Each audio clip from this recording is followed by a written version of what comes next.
Hi all! Everything in my video is pulled from the public domain, and I am using them under the Fair Use, Fair Dealings guidelines. Everything I say is my own opinion. You should look into this information for yourselves, but I'm pretty sure I'm right. Good morning, everybody. All right, I'm going to start off this morning with something that's super important. Pay close attention. Here we go. Let's talk about some online security, shall we? You guys all know who follow my channel that I was doxxed online. You know that my name, age, profession, location, and even my special needs son autism diagnosis was put out on the web. We know who did that, but it could have been prevented. So simple, just by using a VPN.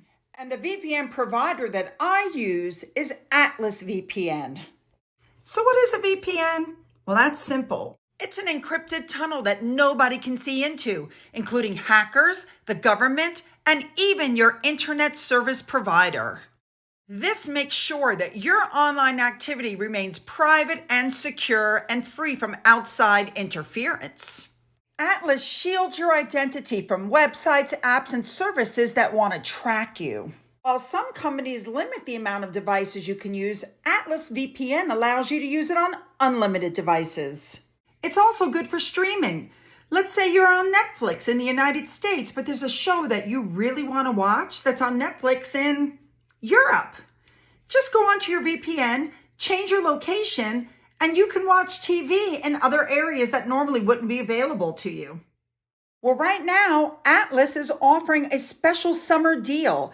It's $1.83 a month with 3 months extra for free. So you can protect your privacy and get many benefits of the Atlas VPN for this ridiculously low price. And they're going to give you a 30-day money-back guarantee. And you can get this deal by clicking the link in the video description below. But be fast, it's a limited time offer. So don't wait, you guys. Click the link and get secure with Atlas VPN. Very important. All right, we have a lot to cover today, so let's just get in there and get started, shall we? Let's go. To start with, Sarah is up and about since her cancer surgery, since her mastectomy. She posted a beautiful photo to her Instagram account. Apparently, she was walking the Queen's corgis. Good for her. All right, moving on. Next up, we have the Duke of Gloucester, who went to Ripon Cathedral as part of a pilgrimage. He was introduced to people from all different parts of the area there.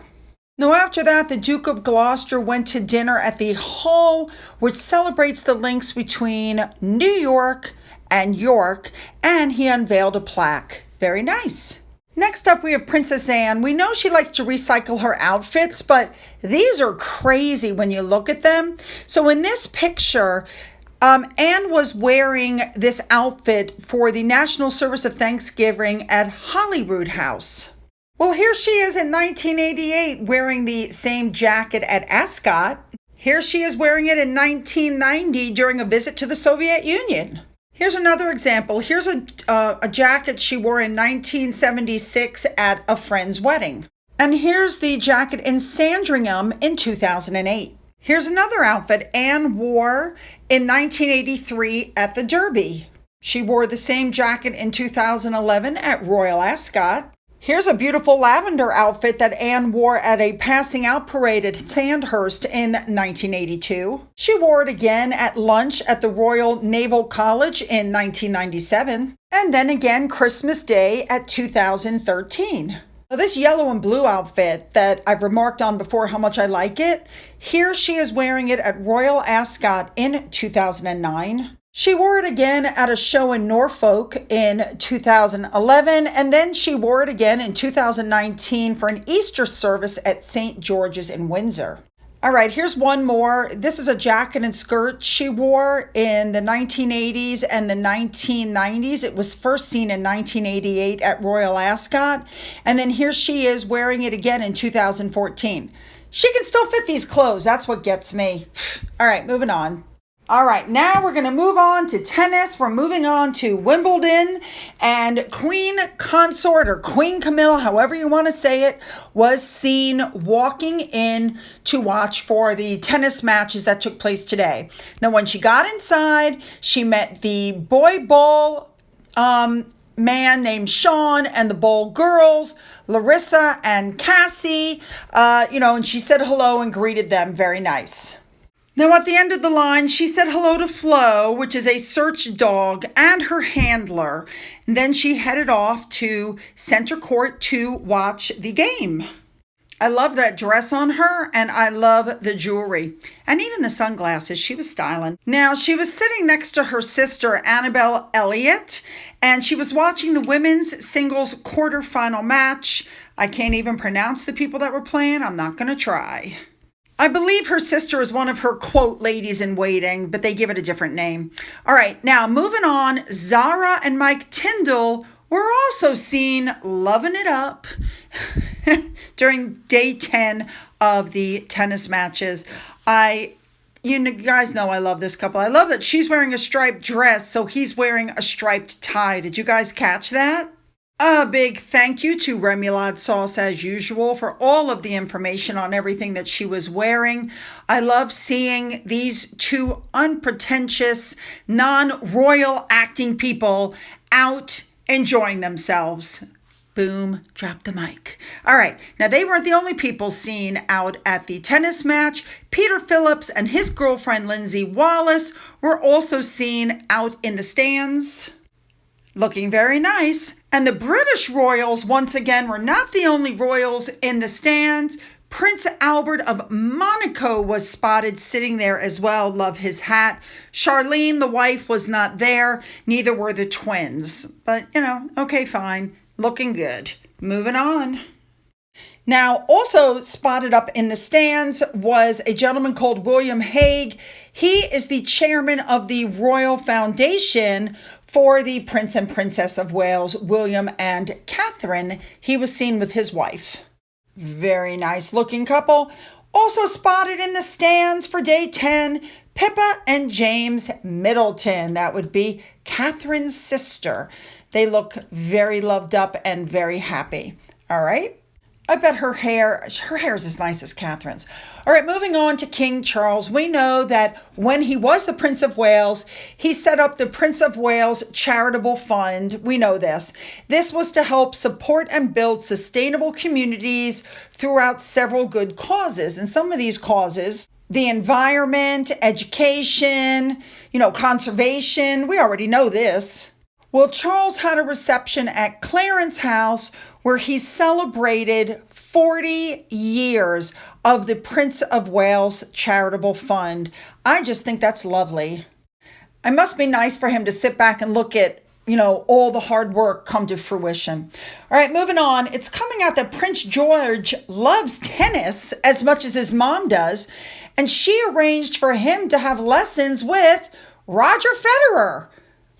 Fabulous. Go, George. All right, moving on. All right, next up, this article caught me. Parents are slamming the cost of William and Catherine's new playground. It's not William and Catherine. They may have opened it, but it's not their playground. It's in the middle of a local play park for kids. It's at Windsor Great Park in England, but it's a little bit pricey to get in.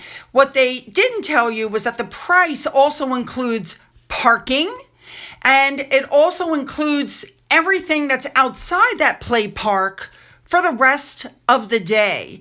Now, they did say that there was some testing going on. That's how they came to the price for the entry.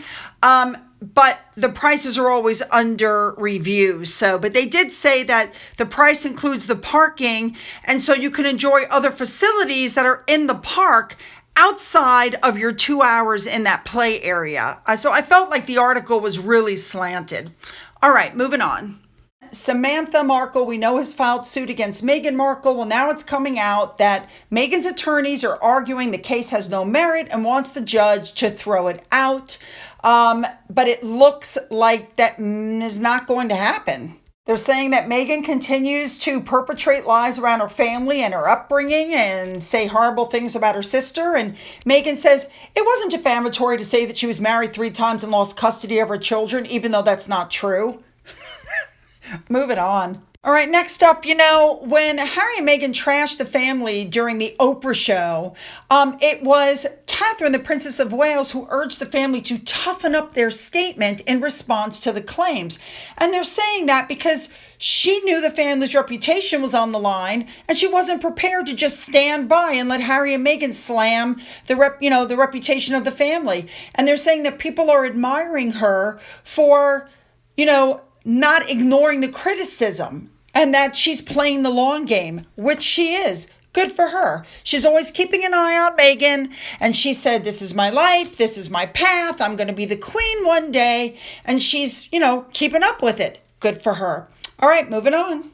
I just wanted to touch on this. Do you guys remember in 2018 when the Fab Four, as they were called, were on the stage promoting the work by the Royal Foundation? It was Meghan's first official engagement, but there was a problem apparently. Remember while Meghan was talking and doing this whole women have voices, they just need to use them, blah, blah, blah. Well, apparently Harry interjected and said, we still have a wedding to plan. And everybody was laughing. And apparently Meghan turned around and snipped back and said, we can multitask.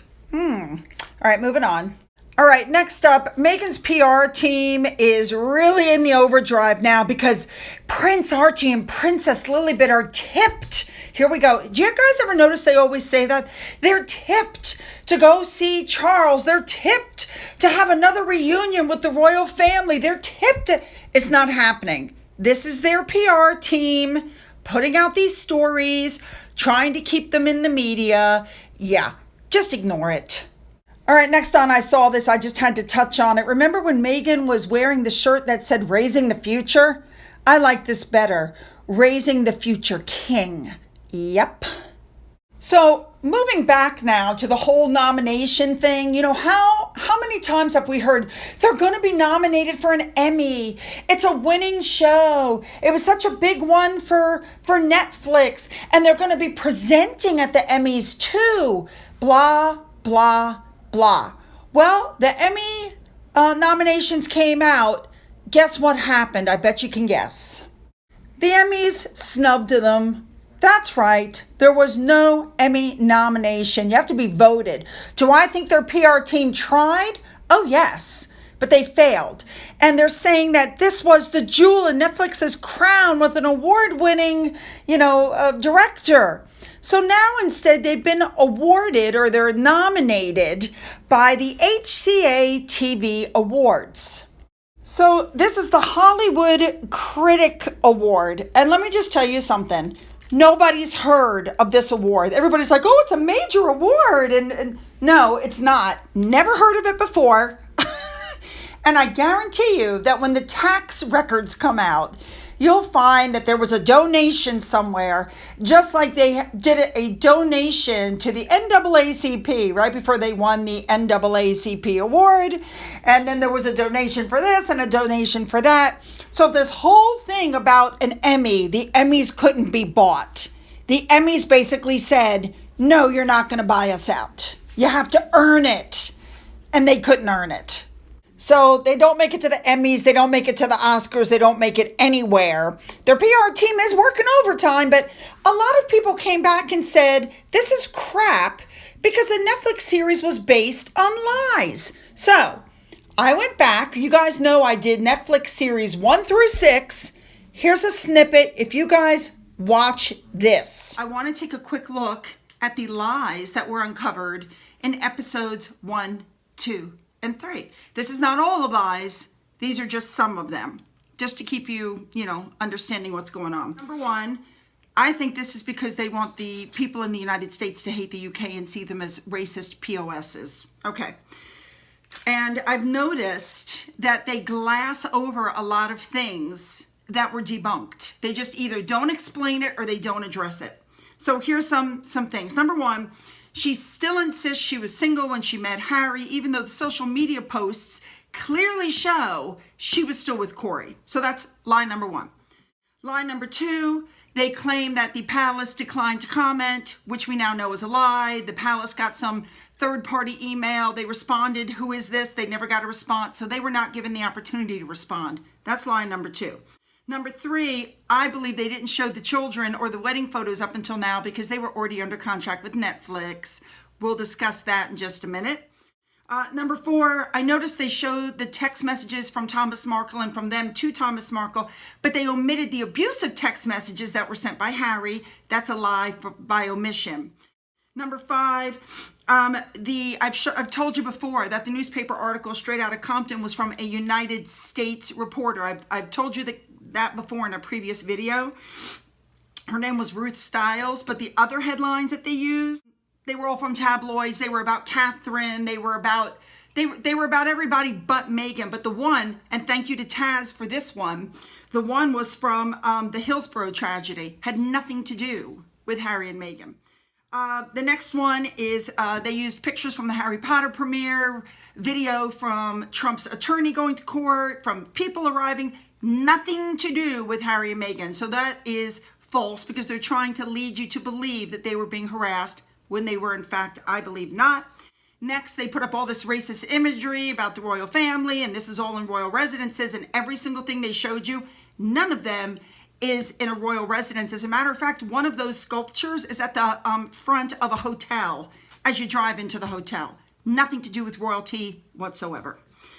Next, they changed the royal engagement video to reflect some racism, which was not there. Number 9, they changed the Queen's speech to reflect something that wasn't there. Those are both lies as far as I'm concerned. Next, they said they didn't tell their story. Well, what the hell was the James Corden bus? What was the Dax Shepard interview? What was Oprah? What was Finding Freedom, which we found out you basically wrote for Omid and Carolyn Durand? What was all that if you weren't telling your story? Like, it's crazy. And let's not forget the Me You Can't See, the Cut interview, the Variety interview. I mean, really? We've all heard the multiple versions of your story.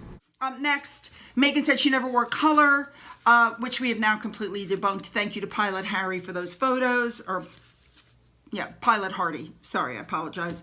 Meghan claimed again she got no training. We now know, of course, and I've told you in previous videos, that's not true. She got training in the United States, and then she got Samantha the Panther Cohen as a trainer, as well as some other people.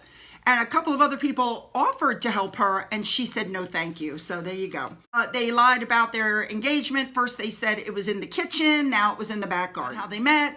Meghan said she never went on social media. Now she claims she perused his Instagram. Another lie. Then Africa, where he said he got no support over the death of his mother. No support. It was my second family in Africa. No support. No support?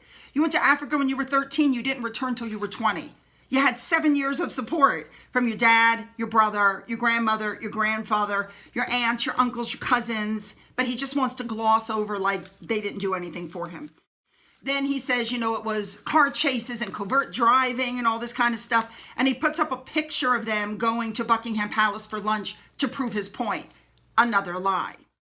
They tried to say that the paparazzi hounded Meghan, and they show all these pictures of her that are taken, and not one of them. I mean, like you saw in the pictures with Catherine and them, you could see the other pops swarming around. You don't see that in Meghan's photos because it wasn't true. That's why. She lied when she said, I'm a hugger and the family was cold and didn't hug. Obviously they do. She insisted Catherine doesn't hug. Yes, she does.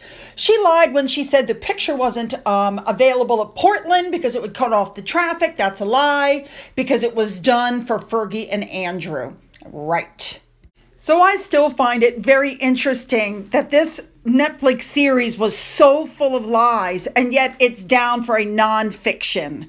I mean, what does that tell you? This was totally set up by her PR team. All right, a few more small little items. The Department of Homeland Security has put out a second refusal to release Harry's record. However, they are now confirming that there are entry and exit records, that they do exist.